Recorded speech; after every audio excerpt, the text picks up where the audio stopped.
કાંદિવલી, પાર્લા અને મુંબઈના બાળ યુવા કલાકારો દ્વારા શ્રી ગોપીનાથ પ્રભુચરણની પંચશતાબ્દીના ઉત્સવના ઉપલક્ષ્યમાં આપની સમક્ષ વડીલો તો નથી ધુંધુકારી જેવા નાટક.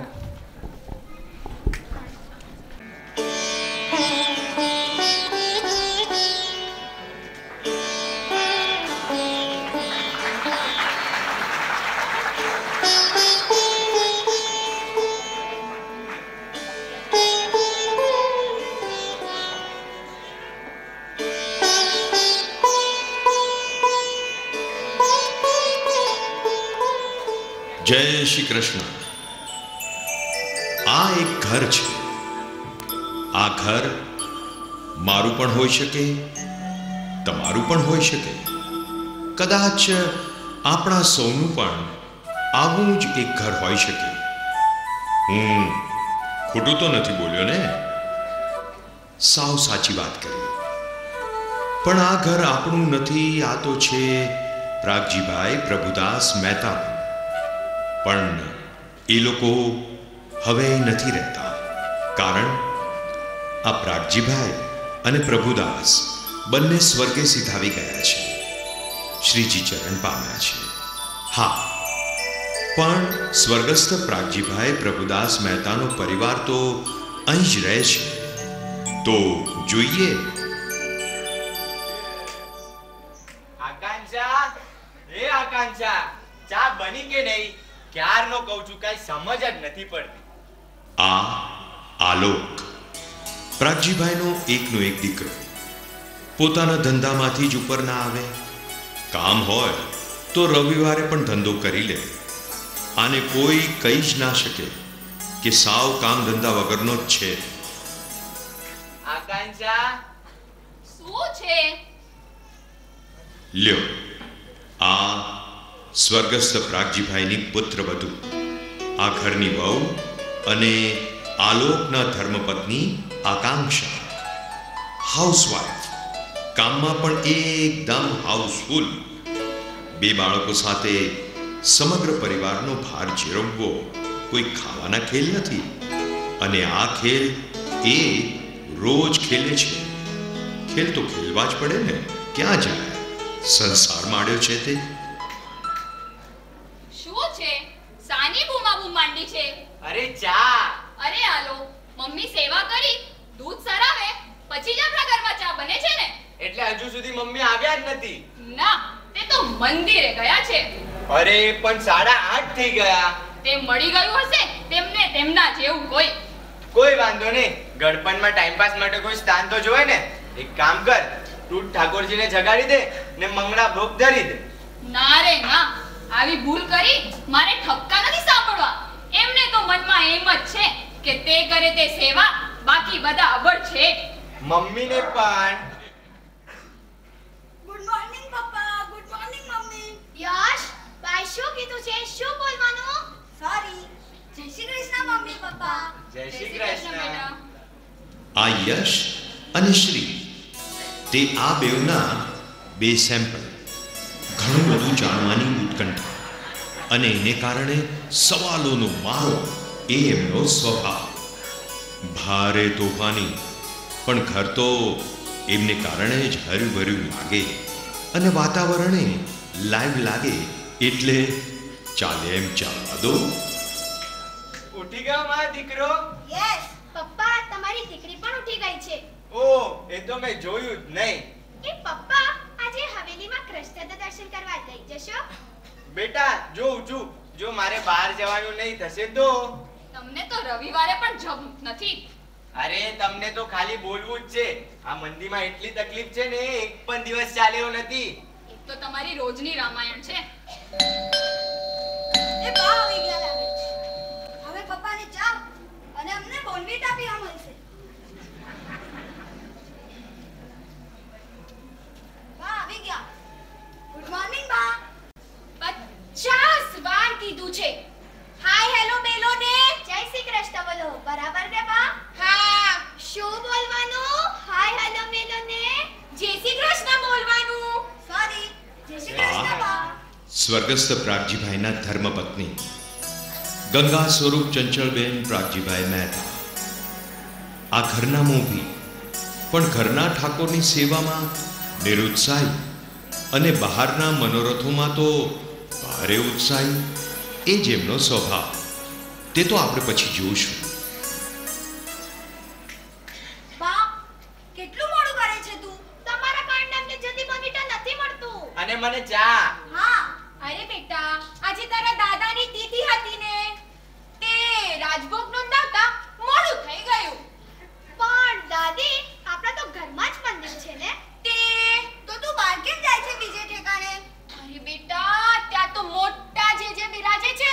શ્રી લે, જે માય નાના મોટા હોય બોલ. ના, મોટા નહીં, પેલા નાના હોય ને પછી મોટા થઈ જતા લાગે છે. હવે તમે આ બધી લપ મેલો. તમને ખબર છે, હવેલીમાં તો બધું ભવ્ય રીતે થાય છે. નાના છો ને તે નહીં સમજાય. બાકી હવેલીમાં તો નિધિ બિરાજે છે. ચાલો, હું નાઈ લઉં. હા બા, તમે નાઈ નાખો. હા, આપણે પછી વાત કરીશું.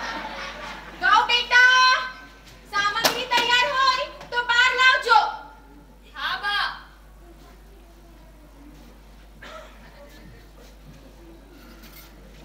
યશ અને શ્રી, તમે લોકો જલ્દી તૈયાર થઈ જાઓ.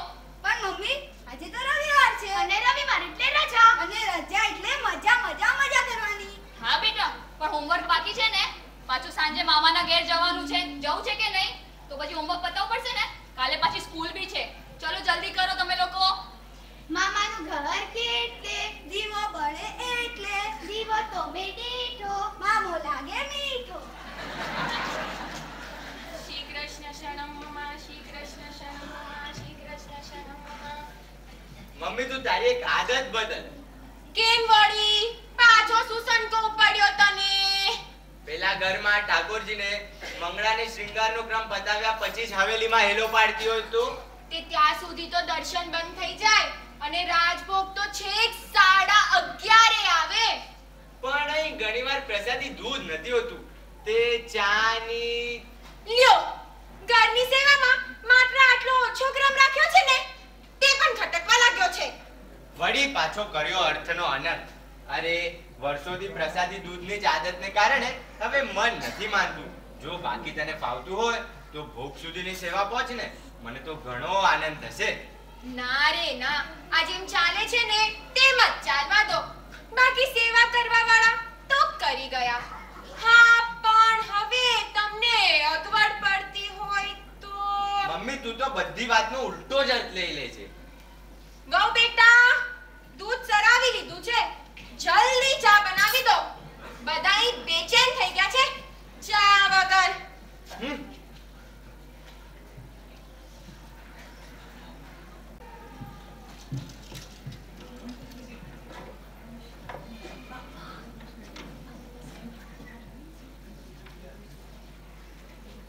બા, આ કઈ બુક રે, છે? આગો ખસ, અહીં અડવાનું નહીં. દાદી, તમારી બુક પર ફોટા છે. મારી કૃષ્ણની બુક પર તો મસ્ત મસ્ત ફોટા છે. હવે તમે જરા છેટા રહો. આ બધું જી તમારા કામનું નથી, સમજ્યા? કેમ દાદી? લ્યો, આ મોટાઓને ખબર નથી પડતી તો તમે તો નાના શું સમજવાના?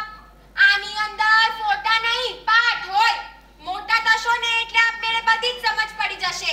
પણ બા, કૃષ્ણ તો અમારી જેટલો જ નાનો છે ને. હે ભગવાન, આ લોકો તો મને શાંતિથી પાઠે નથી કરવા દેતા. અરે, તે કૃષ્ણ નાનો છે પણ કામ તો મોટા પણ ન કરે ને તેવા કર્યા છે ને. આ બધું તમને નહીં સમજાય. આ બધું માર્ગનું કહેવાય. મોટા થશો ને એટલે આપમેળે બધી જ સમજ પડી જશે. સમજ્યા?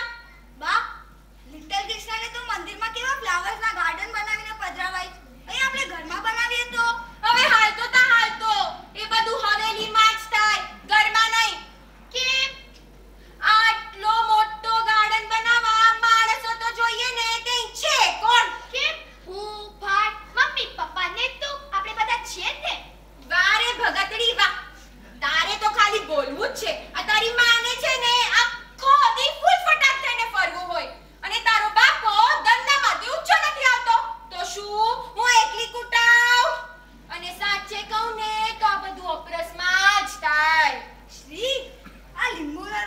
કેરીનો રસ, શેરડીનો રસ સાંભળ્યો. આ અપરસ દેવાળી કયો નવો રસ? ઉભા રહેજો. મમ્મી, પપ્પા. શું થયું? કઈ નહીં. કેમ કાંઈ નહીં? હો? મમ્મી, બા કહે છે કે મમ્મીને તો આખો દિવસ ફૂલ પટાક લઈને ફરવું હોય અને પપ્પા તો ધંધામાંથી ઊંચા જ નથી આવતા. તમે પણ શું મમ્મી સવારમાં બોલવામાંથી જતા નથી? અરે એકલી તારાથી પહોંચાય તેટલી સેવા પહોંચ ને. આ મંદિરોના ઓટલા ઘસ્યા કરતા. અરે આમ તે કઈ સેવા થાય? આ તો કેટલાય આચાર વિચારને અપરાધ પાડવાનો માર્ગ છે જે તમારા રાજમાં તો શક્ય જ નથી. એટલે તો હવેલીએ ગયા વગર ચેન નથી પડતું.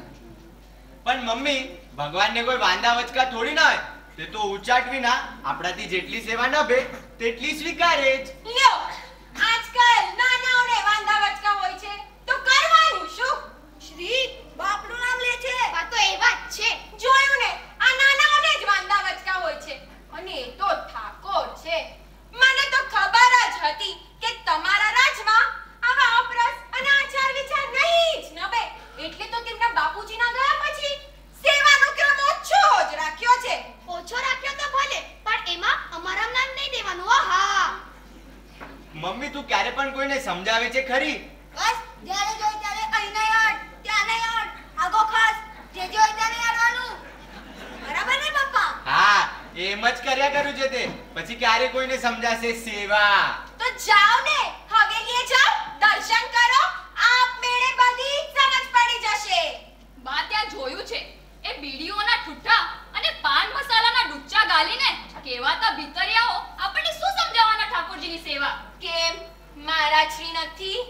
મમ્મી, ખોટું ના લગાડતા, પણ આજ લગી મેં એમને ભેટ સ્વીકારવા સિવાય ક્યારે કાંઈ બોલતા જોયા જ નથી. હવે મૌલી બાબા શું સમજાવવાના સેવા? તે આંખો પર પટ્ટી પડી હોય ને તો કે ના દેખાય ના સમજાય.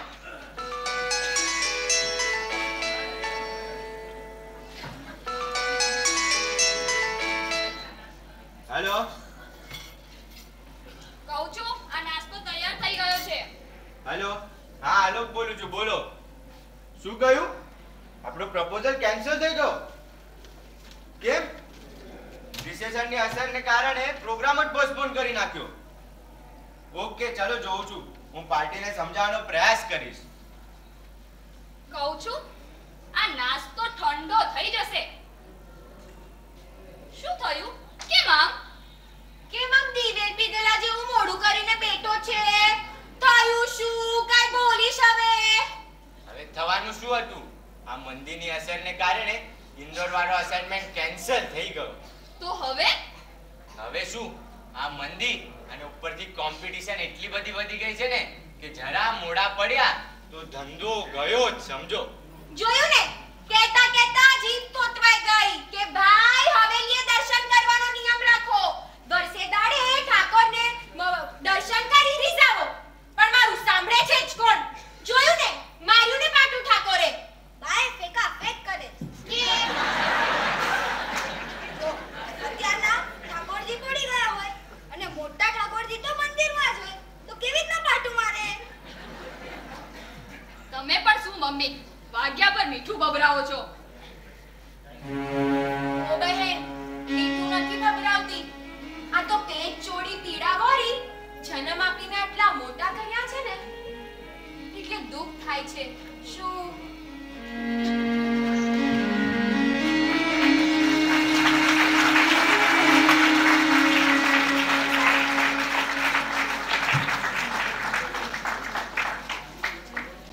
જય શ્રી કૃષ્ણ. પુષ્ટિ અસ્મિતા બાલ સંસ્કૃતિ કાર્યક્રમ અમે એવારે અંતર્ગત વાઘપતિ શ્રી વલ્લભની વાણી અને વિચારોને અનુરૂપ ભાગવતજીના સાચા સ્વરૂપનો ઉદ્ઘોષ કરતું નાટક વડીલો તો નથી ધુંધુકારી જેવારે. વડીલો તો નથી ધુંધુકારી જેવારે. દિગ્દર્શક ઉપેન કડકિયા. સહાયક રાકેશ જોશી, હેમંત શેતા. નૃત્ય દિગ્દર્શક સ્નેહલ દોશી. પ્રવક્તા સનત વ્યાસ. રંગભૂષા રમાકાંત વડકે. રંગમંચ સેટિંગ સર્વિસ. ધ્વનિ મુદ્રણ વિધિ સ્ટુડિયો નિખિલ. પ્રકાશ સંદીપ સાઉન્ડ એન્ડ લાઇટ્સ. કલાકાર વૃંદ ચંચળબા, જાહ્નવી કંસાર, આલોક, ગોપાલ રાયઠઠ્ઠા, આકાંક્ષા અવનીશા, શ્રી રીતિકા પારેખ, યશ મિત દોશી, લાભશંકર કૌશિક ઓઝા, શુભશંકર ઉમંગ શિરોદરિયા, પ્રાગજીભાઈ લવ મશરૂમ, પ્રભુદાસભાઈ વેદાંત શાહ, મુરજીભાઈ હર્ષિત મશરૂમ, જેઠાલાલ કુલાર્ક કંસાર. તો રજૂ કરીએ છીએ ઉપેન કડકિયા દિગ્દર્શિત આપણી પુષ્ટિમાર્ગીય મૌલિકતાના મંથનનો પ્રયાસ કરતું નાટક વડીલો તો નથી ધુંધુકારી જેવા રે.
બધાનો લાભ કરે કે નહીં, પણ ધર્મના કામમાં પોતાનો લાભ જરૂર સાધી લે તેવા આ મંદિરના ભીતરિયાજી લાભશંકર.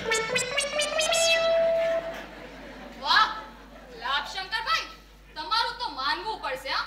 દુનિયા તિથિઓ ભૂલી જાય, પણ તમે લોકો તો ક્યારે આવવાનું ના ભૂલો. હા, આ લોકો તો શેરના ડિવિડન્ડની માફક સમય પર જ પહોંચી જતા હોય છે. આજ તો અમારો સેવા ભાવ. અને આ તે લાભશંકરના જોડીદાર લાભુભાઈને સાથે રહીને ધર્મના નામે સ્વાર્થ સાધવાની શુભ તકો સદા ગોતતા રહે છે તેવા શુભશંકર. આમ આપણા લાભશંકર અને શુભશંકર આમ જોવા જઈએ તો મગઈ પાનની જોડી કહેવાય. તો ચલો એમને પણ જોઈ લઈએ. શું કહ્યું? મેવા ભાવ? સેવા ભાવ, સેવા ભાવ. ઠાકોર જેટલું કરાવે તેટલું કરીએ. બાકી નાના શેઠ, તમે હવેલીએ દર્શન કરવા દેખાતા નથી. આજે આવવાના જ હતા, પણ ચાલો કાંઈ વાંધો નહીં. આ તો બા કહેતા હતા કે આજે શેઠની તિથિ છે એટલે તમે દર્શન કરવા આવશો. તમે તો દેખાણા નહીં એટલે પાતળ પહોંચાડવા હું જ આવી ગયો. બાકી દર્શન કરવા આવ્યા હોત તો બહુ સારું લાગે. તો કોને લાભુ કાકા? તમને? ના, મને નહીં, ભગવાનને. પણ અમે તો કૃષ્ણ દર્શન કરવા જ કરી દીધા. તો શું તમારે ત્યાં કોઈ બીજા ભગવાન છે? અરે બુડા, ત્યાં તો રાજ સેવા છે. એકદમ આગળથી દર્શન કરાવત. આગળથી? ઘરે તમે આગળથી જ દર્શન કરીએ છે. ઓય લાભશંકરભાઈ, આજે તો તમે આગળથી દર્શન કરાવી દે, પણ પછી બીજા દિવસે શું? હા બોલો બોલો. શેઠે તો એવું છે ને, જેનો મનરથ હોય તેને જ સન્મુખ દર્શન થાય ને. લાભુ બરાબર ને? ઓવે તો પછી અમે ઘરમાં શું ખોટા છે? ઘરમાં તો અમે સન્મુખ દર્શન કરી જ શકીએ છે ને. લ્યો, તમે તો નારાજ થઈ ગયા. એક તો મંદિરમાં ભીડ, ઉપરથી અમારે બધાને સાચવવાના હોય. બાકી ગમે તે કહો, આજે દર્શન કરવા આવ્યા હોત તો આનંદ આવી જાય. તમારી વાત સાચી, આનંદ આવત, પણ મંદીને કારણે ધંધા તરફ વધારે ધ્યાન દેવું પડે ને દોડવું પડે. શેઠ, દોડવાથી જો ધંધો મળતો હોત તો તે પેલો જુઓ ને, અમે પણ આમ તેમ દોડતા જ રહીએ છીએ ને. નહીંતર એક ઘર ભૂલાઈ જાય તો મનોરથી ગુસ્સે થઈને બીજે ઠેકાણે જતા રહે. અરે પણ અમારે તો દોડવા છતાંય દિવસે દિવસે ધંધો તૂટતો જ જાય છે. આ મંદી અને ઉપરથી કોમ્પિટિશન એટલી બધી વધી ગઈ છે ને કે જરા મોડા પડ્યા કે ધંધો ગયો. સેમ સેમ, અમારે પણ આવું કાંઈક ને કાંઈક નવું નવું કરી શેઠિયાઓને લોભાવો, નહીંતર પાછા બીજે ઠેકાણે જતા રે. ઓ લાભુ કાકા, એને સેમ સેમ નહીં 100 સેમ કહેવાય. શું કહ્યું? કાઈને લાભશંકરભાઈ યશ, પણ લાભશંકરભાઈ છેલ્લા ઘણા સમયથી એમને ધંધાનું ખૂબ જ ટેન્શન રહે છે. તે રહેવાનું જ ટેન્શન તો. વૈષ્ણવ થઈને એક પણ દિવસ હવેલીએ દર્શન કરવા ન આવો તો. ને આપણને તો કહ્યું જ છે ને, ચિંતા કદાપી ન કર્યા. ઓ શુભ કાકા, આ તો શ્લોકે ખોટા બોલે છે. ચિંતા કાપી ન કાર્ય નહીં, ચિંતા કાપી ન કાર્ય. તે જે હોય તે, પણ મંદિરમાં દર્શન કર્યા પછી કોઈ ચિંતા રહેતી જ નથી. લાભુ બરાબર ને? હોવે.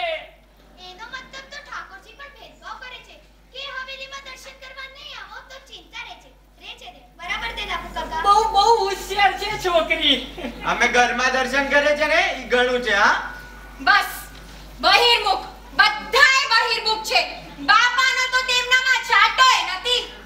આ તો ઠાકોરજી દયાળુ છે કે બધું સહન કરી લે છે, નહીતર સીધા દોર કરી નાખે. જવા દો ને, આ બધું આપણામાં તો કીધું જ છે ને કે અધિકારી જ પાકે તે વાણી રે. એવું કઈ નથી.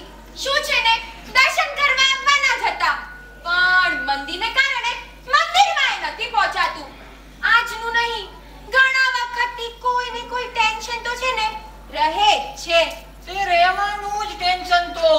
એકવાર હવેલીએ દર્શન કરવાનું રાખો, પછી જો. અને આમે કહ્યું જ છે ને કે પ્રભુ સર્વ સમર્થ હોય. અરે એમના નામે તો અમારા ગાડા ગબડે છે. કેમ શું? બરાબર ને? હા. શું કહું ભાઈ, કઈને થાકી કે વર્ષે દાડે હવેલીએ દર્શન કરવાનો નિયમ રાખો, મનોરથ કરાવો. પણ મારું સાંભળે છે જ કોણ? ઉપરથી હેન્ડપેક હસબન્ડની જેમ આ ઘરવાળા કહે ને તેમ જ કરવાનું. ચાલો, કાંઈ વાંધો નહીં. આ તો બધું ઠાકોરજીની કૃપા હોય એમ જ થાય. હવે અમે રજા લઈએ. અરે લાભશંકર, તું આવ્યો જ છે તો મારા દીકરા આલોકની જન્મપત્રિકા જોઈ આપજે ને. આકાંક્ષા, આલોકની જન્મપત્રિકા લાવો. આ શું નવી તું પાડે છે તું? હા, મારા જન્માક્ષરની શી જરૂર છે? અરે બેટા, લાભશંકર બહુ સારું જ્યોતિષ જાણે છે. શું વોટ રબીશ મમ્મી? અને અંગ્રેજી ન કહેવાય. આમ કહે છે કે ઠાકોરજીના દર્શન કરવાથી બધું જ સારું થઈ જશે, ને ઉપરથી આ બધાની શી જરૂર છે? આલોકભાઈ, એ તો અલૌકિકમાં, પણ લૌકિકમાં તો પ્રભુને પણ ગ્રહો પ્રમાણે જ ચાલુ પડે છે ને. લાભુ બરાબર ને? હોવે. શું ફાલતુ વાત કરો છો? તમે તો હવેલીમાં છો ને ઉપરથી આ બધું જ્યોતિષનું? ભૂદેવ છીએ. બધા શાસ્ત્રો તો નહીં, પણ જ્યોતિષ શાસ્ત્ર ભણવાનું તો અમારા બાપાએ જ કીધું હતું. એટલે હું કઈ સમજ્યો નહીં. ભૂદેવ છીએ, ખોટું નહીં બોલીએ. તેઓ કહેતા, બેટા જ્યોતિષ શાસ્ત્ર ભણી લે તો તારે પેટી ઉરળવામાં કામ લાગશે. ખાલી જીભ હલાવવાનું પુણ્ય છે. બાકી આ મોંઘવારીના હવેલીના 2000 ના પગારમાં થોડી દાડા નીકળવાના હતા. કેમ શું? બરાબર ને? એ હા. અરે બેટા, તે તો બહુ સારું જોશ જુએ છે. તારા ધંધાના પડોજનમાંથી છે ને તે જ રસ્તો કરી આપશે. મમ્મી, આપણે તો ઠાકોરજીનો જ આશ્રય છે, અને એક આશ્રય છે તે ઘણો છે. અરે બેટા, તો લાભશંકર પણ ઉપાય આપણા માર્ગને અનુરૂપ જ બતાવે છે ને. ઘણા મોટા શેઠિયાઓને છે ને તેમને જ રસ્તો કરી આપ્યો તો. જરા અન્ય શ્રેણી થવા દે. કેમ લાભશંકર, બરાબર બોલું છું ને? ભૂદેવ છીએ, ખોટું નહીં બોલીએ. તમે તો આટલા વર્ષોથી હવેલીમાં સેવા કરતા આવ્યા છો, તો માર્ગને છોડી તમને અવળે પાટે તો નહીં જ ચડાવીએ. અરે બેટા, આ તો પુષ્ટિ માર્ગીય જ્યોતિષ છે. બધા તેમને વૈષ્ણવ જ્યોતિષ કહે છે. પુષ્ટિ માર્ગીય જ્યોતિષ? મેં તો ક્યારે નથી સાંભળ્યું. સ્પેશિયલાઇઝેશન જેમ ડોક્ટરો અને વકીલોમાં થઈ ગઈ છે, તેમ જ્યોતિષ શાસ્ત્રમાં પણ થઈ ગયું છે. કોઈ ગાયત્રી જ્યોતિષ, કોઈ બગલામુખી જ્યોતિષ, એમ અમે વૈષ્ણવ જ્યોતિષ. છાપામાં જાહેર ખબર આવે છે, તમે વાંચી નથી લાગતી. આપણને આમાં એટલી સમજ ના પડે. તો પાડું, સમજ પાડું. આ હવેલીમાં દર્શન કરવા આવતા વૈષ્ણવો પોતાની અંગત સમસ્યાઓને લઈને આમ તેમ વલખા મારતા ફરે છે. તો તેઓને આપણે માર્ગમાં જ રહીને એમ જ્યોતિષ શાસ્ત્રનો રસ્તો બતાવવાનો ચાલુ કરી દીધો. બસ ત્યારથી વૈષ્ણવો આપણને જ્યોતિષ તરીકે ઓળખાવા લાગ્યા. આ તમારા મમ્મી પણ આને અન્યાશ્રય ના કહેવાય. અરે હવે ઉપાય જ એવો બતાવીએ કે વ્યક્તિના પ્રતિકૂળ થઈ ગયેલા ગ્રહો માર્ગમાં રહીને જ અનુકૂળ થઈ જાય. બાકી ભાઈ ભૂદેવ છીએ, ખોટું તો નહીં બોલે. આજે લોકોને એક જ આશ્રય મોટો છે, તે છે રૂપિયાનો, ને આપણું કામ બી તો તેનો જ આશ્રય કરવાથી ચાલે છે. લાભુ બરાબર ને? હોવે પણ આમ કરવામાં તો અરે બેટા, તેમના બતાવ્યા પ્રમાણે આપણને ફાયદો થતો હોય તો તેમાં ખોટું શું છે? આ બાબતમાં તો હું બી બા સાથે સહેમત છું. જ્યોતિષોની વાતો ઘણીવાર સાચી પડી જતી હોય છે. તો પછી બતાવો અને જણાવો ભાઈ.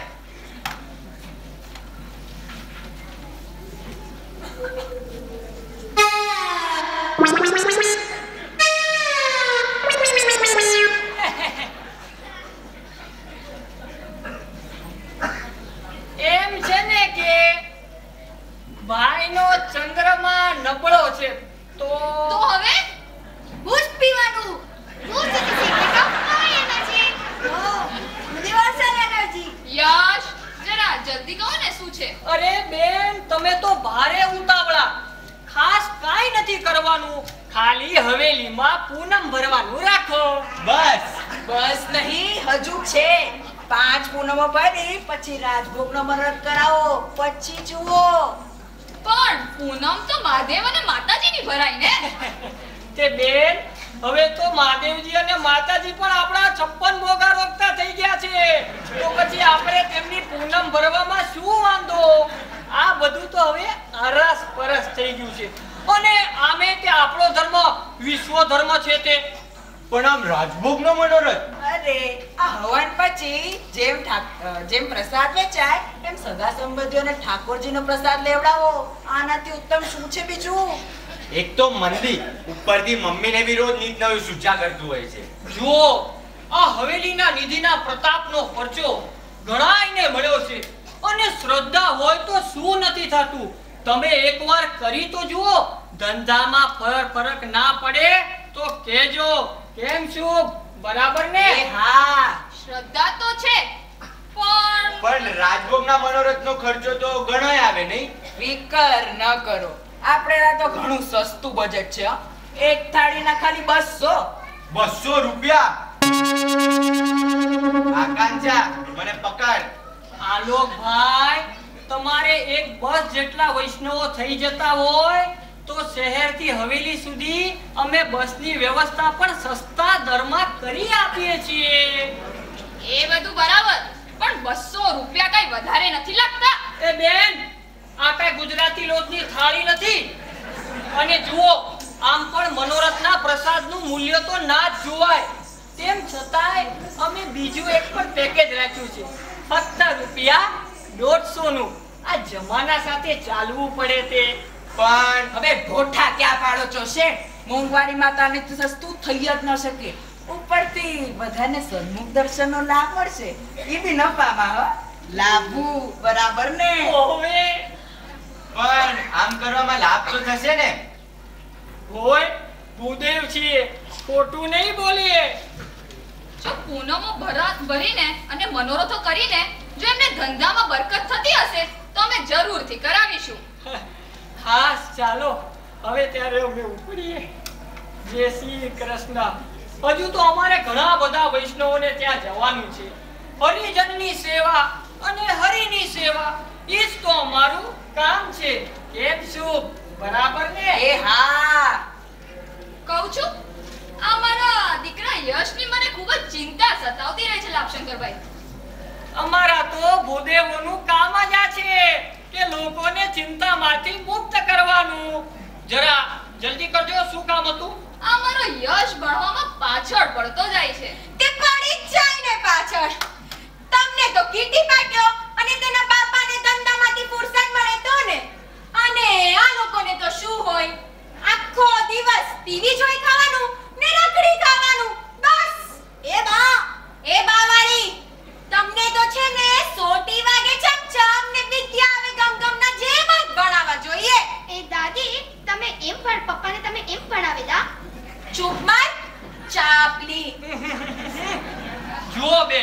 ચિંતા કરવા જેવું કાંઈ નથી.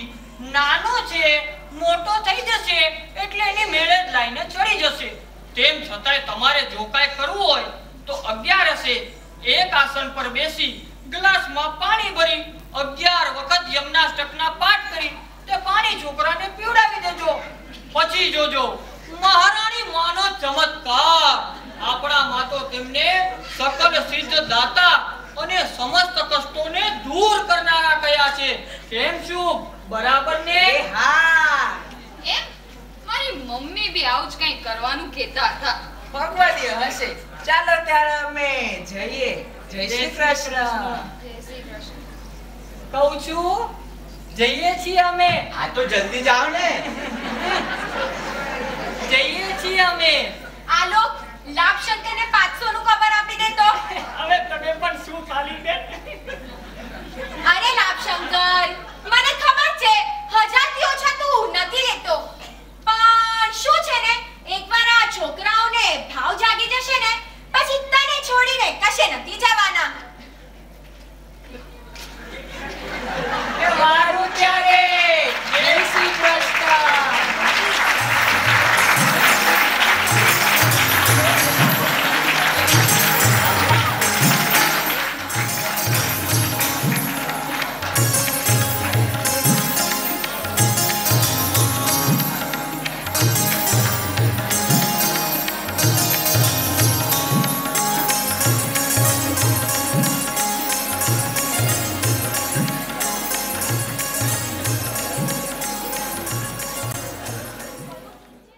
કહ્યું છે ને કે લોભિયાના ગામમાં ધૂતારા ભૂખે ના મળે.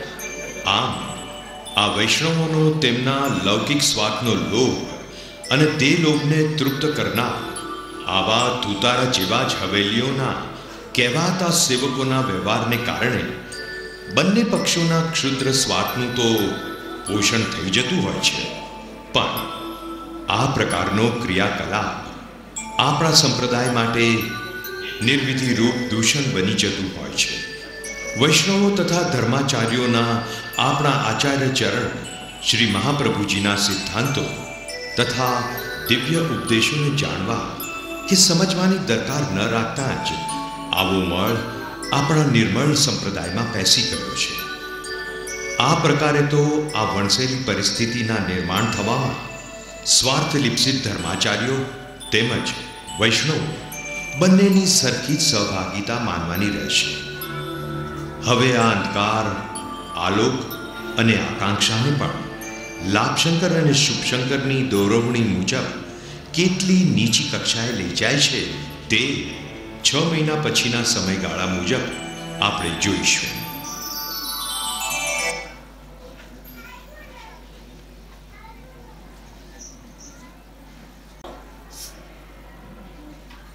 આપી દે. નહીં આપું. જો મારી ચોકલેટ આપી દે. નહીં આપું. નહીં આપું. આપી દે કહું છું. નહીં આપું. નહીં આપું. જો આપી દે. નહીં આપું. જો લાસ્ટ ટાઈમ કહું છું આપી દે ને તર. એક જ શરત પર આપીશ. પહેલા મારા સવાલનો જવાબ આપ. પૂછ. ગાંધીજીનો જન્મ કઈ સાલમાં થયો હતો? હવે ગાંધીજીનો જન્મ સાલમાં નહીં ગોદડીમાં થયો હતો. યશ. તો આવા સિમ્પલ સવાલ પૂછે તો તું ઓક્ટોબર 1869 ક્યાં થયો હતો? હવે બોરીબંદર ગોળબંદરમાં નહીં પોરબંદરમાં થયો હતો. તું એ ગાંધીજી પાછળ પડી ગઈ છે. ઊભો રહે છે. બા જોને આખો દિવસ મસ્તી જ કર્યા કરશો શું? ભણવાનું તો નામે નથી લેતા, પછી નિશાળમાં આવે જ ને ડાબા હાથે પહેલો નંબર. દાદી હવે તો નિશાળામાં પણ રમતા રમતા જ ભણાવે છે. હવે હાલતી તા હાલતી બહુ મોટી આવી ભાઈની વકાલત કરવા વાળી. અમારા વખતે તો છે ને માસ્ટર ચાબુકના ચમકારે વિદ્યા આપતા હતા. મજાલ છે કે ભૂલ થાય. બા હવે તો માસ્ટર પણ મારી નથી શકતા. નહીંતર પોલીસ એમને પકડીને લઈ જાય. એ પપ્પા આવ્યા લાગે છે.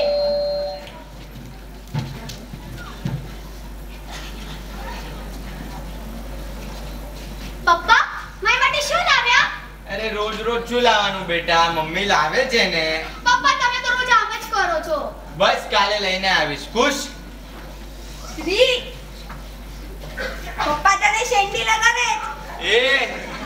શેંડી. હા શેંડી, તમે તો રોજ આમ જ કહીને છટ્ટી જાવ છો. એ શેંડી વાળી, રોજ રોજ શું લાવવાનું હોય? આમે તારી માં જ્યારે જુએ આખું એ બજાર તો ધસડી લાવે છે તમારા માટે. પછી શું આ? શ્રી, પપ્પાએ કીધું ને જીદ નહીં કરવાની. પપ્પા થાકેલા પાકેલા આવે છે ને. ચલો તમે લોકો અંદર જાઓ. મેં શું? હાલો, શું થયું? કેમ આમ? પાછો મૂંગો થઈ ગયો. થયું શું? કઈ બોલીશ હવે?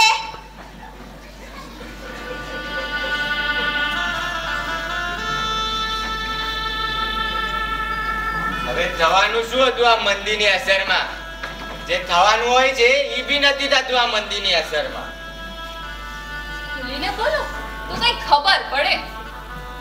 અરે ભાવનગર વાળી ડીલ ફાઇનલ થતા થતા જ બીજાને મળી ગઈ અને કાચના સામાન ભરીને આવતી ટ્રકનું રસ્તામાં એક્સિડન્ટ થઈ ગયું.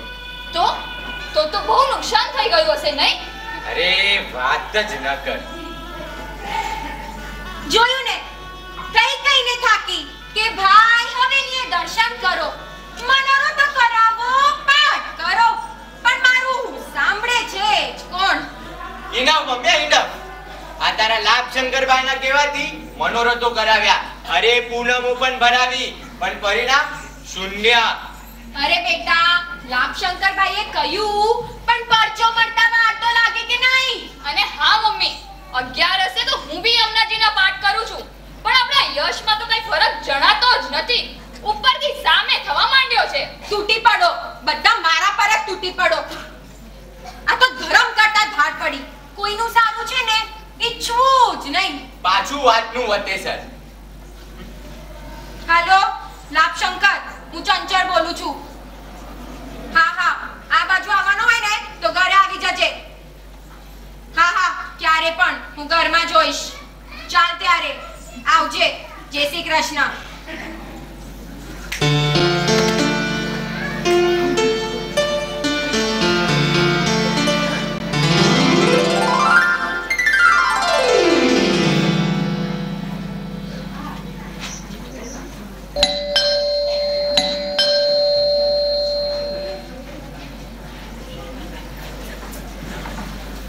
આવી ગયા પાછા તમે.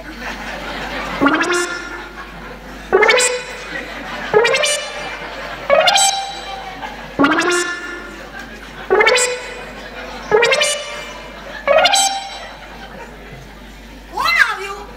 લાભુ કાકા. ઓ લાભુ કાકા, તમને કોઈ કામ ધંધો છે કે નહીં? તોફાની આપણો તો ધંધો જ આ છે. અને હા, તમારી બાએ ખાસ કેવડાવવું હોય તો આવું તો પડે જ ને. ના થોડી ના કહેવાય. હા, ના એ કહેવાય. તોફાની બા નથી ઘરમાં? છે ને, આવો. બા, એ બા, જો કોણ આવ્યું? કોણ આવ્યું? હારું થયું તમે આવી ગયા. જય શ્રી કૃષ્ણ. આવો. શું સેવા છે શેઠાણી? બધું બરાબર તો છે ને? હા, બધું જ બરાબર છે. એસી, ટીવી, ફ્રીજ, ગીઝર બધું જ બરાબર છે. તમે શું રિપેર કરવા આવ્યા છો? યશ, શ્રી, જાઓ અંદર જાઓ. તોફાની આવો ને લાભશંકર, શુભશંકર, બેસો. આ છોકરાનું હજી સમાધાન નથી થયું. તમારે બતાવ્યા પ્રમાણે જ કર્યું, પણ પરિસ્થિતિ થાળે નથી ઉતરતી. માટે આમ કેમ બને? ઉપચારમાં થોડો સમય તો લાગે જ ને. હા પપ્પા, આ કોઈ 2 મિનિટની માંગી થોડી ના છે જે તરત થઈ જાય. બરાબર છે? બરાબર. શું ખાક બરાબર? આ તમારા કહેવાથી મનોરથો કરાવ્યા, પૂનમ પણ ભરાવી, પણ ફાયદો થવાનો તો બાજુમાં રહ્યો. અહીંયા નુકસાન થવા માંડ્યું છે. જય શ્રી કૃષ્ણ, જય શ્રી કૃષ્ણ. વૈષ્ણવ થઈને મહાપ્રભુજીની વાણી પર તો ભરોસો રાખો. દેવ તો આપણને સદા ધૈર્ય રાખવાનું કહે છે. ભગવાન સૌના સારાવાના કરશે. તમારી વાત સાચી, પણ આટલો ખર્ચો કર્યા પછી જો રિઝલ્ટ ના મળે તો ચિંતા તો થાય જ ને. ઉપરથી અમારા યશમાં તો કઈ ફરક જણાતો જ નથી. જમાનો જેવો છે. પોતાનું કામ બની જાય ને તો કહે કે માં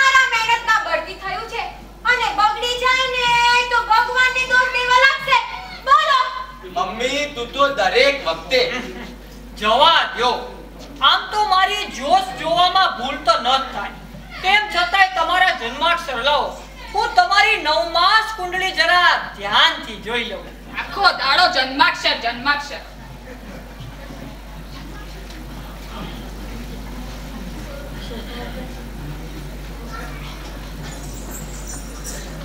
લ્યો.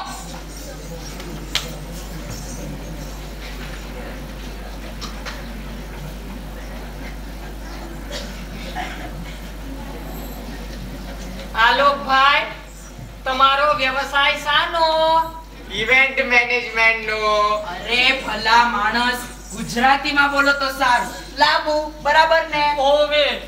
અરે ડેકોરેશન નો, એટલે મોટા મોટા કાર્યક્રમોનું વ્યવસ્થાપન કરવાનો. ઓહો હો હો, આ તો બહુ સારો વ્યવસાય કહેવાય.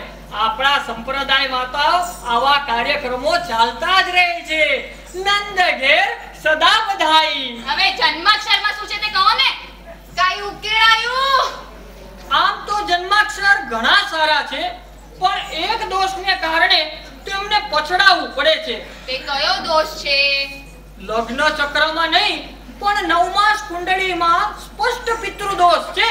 તે પિતૃ બાધા તેમને નડે છે અને તેમના બધા કામ બગાડે છે. આ વળી નવું ઢીંડક. હાય, ઢીંડક નથી. આપણા શાસ્ત્રોમાં તો કેટલાય ઋણો બતાવ્યા છે. ભૂમિ ઋણ, સમાજ ઋણ, તેમજ પિતૃ ઋણ. જો આ પિતૃ ઋણની બરોબર પૂર્તિ ન થાય તો તેઓ અસંતુષ્ટ રહી જાય છે અને એને કારણે પોતાનો ભાગ માંગવા આપણી પાસે ટેન્શન કરતા રહે છે. લાભુ બરાબર ને? હોવે. તો પછી આપણે શું કરવું જોઈએ? પણ અમે તો બાપુજીની ગયા પણ કરી આવ્યા છીએ. ભાઈ, તર્પણ કરી લીધું એટલે પિતૃથી છૂટ્યા તેમ નહીં સમજતા. વળી તમે તો તમારા બાપુજીનું તર્પણ કર્યું છે. એની આગળની પેઢીઓનું શું? એ તો રામ જાણે. પણ હવે આનો રસ્તો શું? રસ્તો છે. સસ્તો બતાવજો. આપણા માર્ગમાં ભારતના સંવિધાનની જેમ બધા રસ્તા ખુલ્લા જ છે. ને આ બધા રસ્તા આપણે આપણા માર્ગને જ અનુરૂપ કરી દઈશું. એમાંય ભાગવત સપ્તાહ તો પિતૃની સદગતિ માટે ઉત્તમ રસ્તો છે. ભાગવત સપ્તાહ સાંભળવાથી તરત જ આપણા પિતૃઓ શાંત થઈ જશે. લાભુ બરાબર ને? હોવે. પણ ભાગવતના 21 સ્કંદમાં પિતૃઓની આવી કથા તો આવી જ નથી. બોલો. ભૂદેવ છીએ, ખોટે રસ્તે તો નહીં જંકારીએ. આ ભાગવતના મહાત્મામાં આવે છે ને કે ધુંધુકાર્ય આટલા બધા હીન કર્મો વાળો અને દુષ્ટ હતો. તે મર્યા પછી પ્રેત થયો.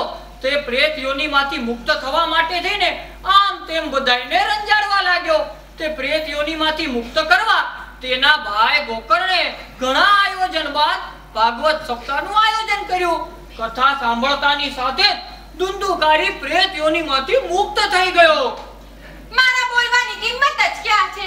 ઘણીવાર કહેતી હો, ભાઈ તારા બાપા ઘણા રૂપિયા મૂકીને ગયા છે, ભાગવત સપ્તાહ રખાવે. અમે તેમના પૈસા તેમની પાછળમાં ખર્ચવામાં વાંધો શું છે? કૂદી. અરે આ પાછી કૂદી. લાભ શંકરભાઈ, તમે તો ઉપાય રૂપે મોટા મોટા ખર્ચા જ બતાવો છો. આપણા માર્ગમાં કોઈ સસ્તા રસ્તા જ નથી કે? છે ને, 11,000 માં પોથી પણ નોંધાવી શકો છો. ભૂદેવ છે, ખોટું તો નહીં બોલે. ભાગવતજીમાં તો વિશ્વાસ રાખો છો કે નહીં? ઓફકોર્સ, વૈષ્ણવ છે, શ્રદ્ધા તો હોય જ ને. તે આલોકભાઈ, તમારો ધંધો પણ સાજ સજ્જાનો છે. એકવાર મોટા પાયે ભાગવત સપ્તાહનું આયોજન કરી તો જુઓ. હું કહું છું ને, ઘણો મોટો ફાયદો થશે. શું ગાંડા જેવી વાત કરો છો? ધર્મના કામમાં કઈ નફા નુકસાન હોય? આલોકભાઈ, એકવાર ભાગવત સપ્તાહમાં મોટા પાયે ડેકોરેશન કરી નસીબ અજમાવી તો જુઓ. પિતૃઓની બાધા તો ટળશે, સાથે સાથે મોટા સંપર્કો પણ થશે. અને આયોજન સફળ રહ્યું તો મોટા મોટા શેઠિયાઓના તેડા આવશે. ધંધોય મળી રહેશે, સાથે ભગવદીઓમાં નામ પણ થશે. આને કહેવાય એક કાકરે બે પક્ષી. એટલે કઈ સમજાયું નહીં. સાવ સહેલું છે. એક શાસ્ત્રીજીને પકડીને કથા લખાવી દો. એમાં ભગવાનની વિવિધ લીલાઓના આકર્ષક સેટ તૈયાર કરો. પછી જુઓ કેટલા રૂપિયા લાગશે તેનું ભાન છે? આલોકભાઈ, રૂપિયાનું તો એવું છે ને, એક બે વાર સારા છાપાઓમાં જાહેર ખબર છપાવી દો, પછી જુઓ મનોરથીઓ જ અને યજમાનો લાગેલા રૂપિયા બમણા કરી આપશે. કેમ શું, બરાબર ને? હા, એમ શું વાત કરો છો? આ એક ધંધો એવો છે જેમાં મંદી ક્યારેય નડતી નથી. શેઠ, મંદી પ્રૂફ વ્યવસાય છે આ. લાભુ, બરાબર ને? હવે આઈડિયા ખોટો નથી. સેટ્સ ઇફેક્ટિવ બનાવીએ, પણ વૈષ્ણવમાં મૂવી અને ભાગવતના પ્રખ્યાત જાણકાર એવા મહારાષ્ટ્રી તૈયાર થશે ને. આલોકભાઈ, અંદરની વાત કરું છું. અરે, તેમના તો ગુજરાતીના ઠેકાણા નથી, તો તેઓ સંસ્કૃતને શું સમજાવી શકવાના? જોવા દો ને આ બધું. બાળકોના દોષ જોઈને આપણે શું કામ છે? પણ વૈષ્ણવમાં મૂવી એવા મહારાષ્ટ્રી નહીં હોય તો પછી ભીડ કેમ ખેંચવી? ભૂદેવ છીએ, ખોટે રસ્તે નહીં અંતારીએ. આટલા બધા કથાકારો છે, તેમાં એક કોઈ મહારાષ્ટ્રી હોય છે ખરા? બોલો, એક કોઈ મહારાષ્ટ્રી હોય છે ખરા? નહીં ને. તો પછી અરે, કથાકાર તો શ્રોતાઓની નાસ પારખું હોવો જોઈએ, નોટ પારખું નહીં. એ બરાબર હે લાભશંકર. આપણા ગદાર્ધદાસ પિતાંબરદાસ શાસ્ત્રી ઉર્ફે ગોપીદાસ શાસ્ત્રી કેમ રહેશે કથાકાર તરીકે? ઓહો, તો મજા જ પડી જાય ને. અરે, તે તો વર્લ્ડ ફેમસ છે, વર્લ્ડ ફેમસ. તેમની કથાઓ તો છે ને સ્ટીમરો અને વિમાનોમાં પણ ચાલતી હોય છે. તો તમારે માટે હું તેમને જ પકડી લાવીશ. પણ શું? પણ લાભશંકર, આ સપ્તાહમાં મહારાજશ્રીઓ પધારે તો જ તો વૈષ્ણવના વાવટા ફરકે, પડાપડી થાય અને ભીડ ભેગી થાય. હવે તમે પણ શું બેન, બાળકો તો આવા આયોજનોમાં દોડતા પધારશે, અને એકને બોલાવશો તો સહપરિવાર પધારશે. અને બાળકોને તો ખબર જ છે કે ગોપીદાસ શાસ્ત્રીની કથામાં ખૂબ ભીડ થાય છે, ચરણ ભેટ પણ પુષ્કળ મળે છે અને પડાપડી પણ થાય છે. બધું બરાબર. પિતૃઓની શાંતિ અને સદગતિ માટે આપણે ભાગવત સપ્તાહ તો બેસાડીએ, તો પછી શરૂઆતમાં તો ઘણા રૂપિયા કાઢવા પડશે નહીં? માત્ર પિતૃઓની શાંતિ નહીં, પણ તમારા સજાવટના વ્યાપાર માટે જ તો આ બધું સૂચન કરતા હતા. ભાગવત સપ્તાહ પણ થઈ જાય ને વ્યવસાયિક લાભ પણ થાય. પણ આટલા મોટા પાયે આયોજન કરવું મારા બસની વાત નથી. એ તે તમારે ક્યાં ઘરના નાણાં વાપરવાના છે? એકવાર ગોપીદાસ શાસ્ત્રી તથા મહારાજશ્રીની પધરામણીની જાહેર ખબર છપાવી દો, પછી જુઓ, કહું છું ને કે 1008 પોથી યજમાન તો ચપટી વગાડતા થઈ જશે. પોથી યજમાન? અરે બેન, આખી ભાગવત સપ્તાહ કરાવવાની શક્તિ ન હોય તો તમે પોથી નોંધાવીને પણ ભાગવત સપ્તાહમાં સહભાગી થઈ શકો છો. હવે તમે જ હિસાબ માંડો, 11001 પોથીના 10-11 લાખ તો એમને ભેગા થઈ જશે. અને પાછા ભાગવતના લીલાના મનોરથીઓ તો અલગથી. પણ સપ્તાહ હું બેસાડું તો પછી મનોરથીઓ બીજા કેમ? મોટા પાયે વ્યવસાયિક આયોજન આજ પ્રમાણે થતું હોય. ધન પશુ શેઠિયાઓ પોતાના નામ ખાતર જ મનોરથ કરાવશે. એમાંય જન્મોત્સવના તો લાખના યજમાન મળશે. બોલો, શું વાત કરો છો? આલોકભાઈ, હવે તો પંડાલની આજુબાજુ પોતાના પ્રચાર માટે થઈને કંપનીઓ વાળા પણ રૂપિયા આપે છે ને આટલા મોટા જાહેર આમંત્રણ વચ્ચે મહારાજશ્રી પર પધારવા માટે થઈને 60-40 ને હિસાબે કેવડાવા લાગ્યા છે, સમજ્યા? 60-40? આ વળી શું નવું દૂધ છે? સમજને વાલે કો ઈશારા કાફી હે. આ આયોજનમાં મહારાજશ્રીને જે ચરણ ભેટ મળે છે તેમાં 40% આયોજકના, 60% મહારાજશ્રીના. સ્કીમ, આને સ્કીમ કહેવાય. માનવામાં ના આવ્યો. મોટા ભાઈ, આ તો બધી ગુપ્ત અજાયબીઓ કહેવાય આપણા માર્ગની. આપ તો તમારા બાપુજીએ મને ઘણી મદદ કરી હતી, એટલે મેં તમને આ માર્ગ દેખાડ્યો. બાકી આવો વ્યવસાય દેખાડે કોણ આ યુગમાં? કેમ શું, બરાબર ને? એ હા, વાહ, આમાં તો નામ થાય, ધંધો થાય અને ધર્મ તો થઈ જાય. કરી નાખ દીકરા, હું તો કહું છું કરી જ નાખ. અને હા, હું કહું છું કે આ પ્રોગ્રામમાં મારી બેનપણીનો ભજનનો કાર્યક્રમ ફિટ કરી દઈએ તો બહુ મજા આવી જશે. શું કહો છો આલો? બરાબર ને? ફિટ કરી જ દઈએ. આમ હરક પદુડી થામાં. વધારે ના વિચારો. 7 દિવસમાં વાસડામાંથી જેમ ધુંધુકારી છૂટ્યો તો તેમ તારા પિતૃઓ પણ છૂટી જ જશે. તો પછી આપણે ક્યાંક પોથી નોંધાવી દઈએ તો? ઠાકોરજી આટલો વૈભવ આપ્યો ને તમે બરફીનું કામ ગોળથી ચલાવો છો. અરે ઈ તો જેની સ્થિતિ ન હોય તે પિતૃઓની સદગતિ માટે પોથી નોંધાવે. ભૂદેવ છીએ, ખોટું તો નહીં બોલે. એકવાર વ્યવસાય કરી જુઓ પછી જોજો આ બામણની બુદ્ધિ ને વાણિયાનું ધન. અને પછી જો આપણો ડંકો વાગે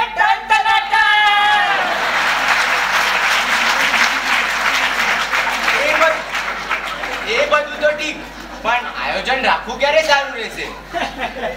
અરે આમ તો આ 12 માસ વ્યવસાય છે, પણ તેમ છતાંય આપણે પિતૃઓના શ્રાદ્ધિયામાં આ આયોજન રાખી દઈએ. શ્રાદ્ધિયા એટલે ભાદરવો મહિનો. કોઈ શુભ આયોજનો તો હોતા નથી, તેથી મેદાન અને ઇતર વસ્તુઓ મેળવવામાં આપણને સરળતા રહેશે.